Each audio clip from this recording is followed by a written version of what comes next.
As a side note, I will not be discussing my opinions on the clown because I'm pretty sure the majority of the community knows that the changes coming to him are kind of validated. Let's get started. First, let's start off with the map changes. Gideon meat plants changes I feel are overall middle of the road when it comes to quality.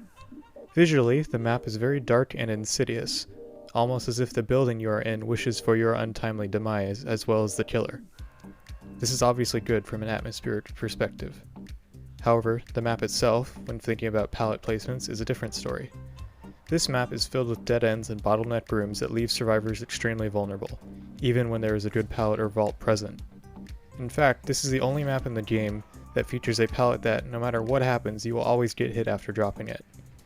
Behavior, in my opinion, needs to rethink certain aspects of the loops on this map, and reduce the number of breakable walls by a considerable amount. Until then, I think the majority of the community will find themselves frustrated with this trap-filled map.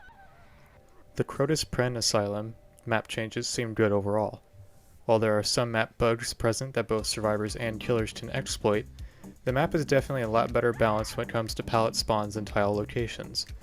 Generally, the matches have better flow on this map than they did before. The old maps had numerous dead zones and pallet havens that made winning chases pretty much a game of chance rather than skill. Moving on to the killer changes, I'm glad to know that two of DBD's most overlooked killers, Trapper and Wraith, are getting the attention they need. Trapper's bear trap rework is something I think will improve gameplay for both sides. It basically makes it so when survivors step in a trap, their first chance of escaping is very low, while ensuing escapes generally increase your chances of getting out. It is always frustrating when playing this killer when a survivor steps into your trap from a faraway distance and you have almost zero chance of catching them before they can escape. It's also annoying as a survivor to step into a bear trap and being forced to attempt at least 8+ times before succeeding. While I think Trapper needs certain other buffs and changes as well, this is an overall satisfying rework of sorts that will do good for him in the long run. Now, when I learned that Wraith was getting the Freddy treatment when it came to his visibility from a distance, I was a bit skeptical at first. The last thing any survivor wants is another Freddy. However, Wraith is definitely a killer who needs some love. If that means making him completely invisible from beyond 24 meters while cloaked, I'm totally cool with that. I hope this buff gives him a stronger spot in competitive play, instead of being a gimmicky killer who kind of has to rely on survivor incompetence to succeed. Finally, I believe the HUD and character animation changes are unneeded.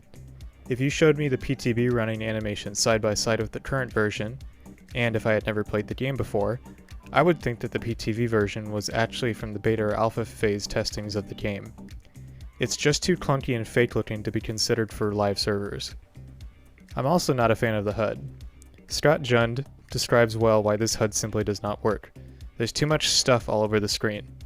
Everything compact in the bottom left corner was actually extremely convenient for veteran players. Putting every piece of information separately is too much of a hassle while trying to stay immersed in the game. I hope the HUD and animation changes do not go to live servers. We all know that the PTB is a lawless land where ranks of all aspects of the rainbow are put together. Because of that, we're not actually able to truly test most of the game's new changes to their fullest extent. For all I know, the new Gideon meat plant will be a fan favorite when it comes to live servers. In the event that some of these unwanted changes do come live, I please implore you to try not to be so rude to the other team when you're playing. We're all in this together, and I feel like the behavior devs don't really know what they're doing half the time. So please be patient, and yeah, I think that's the end of this video. Please feel free to stop by next time I feel like bitching about PTB changes. Have a good one.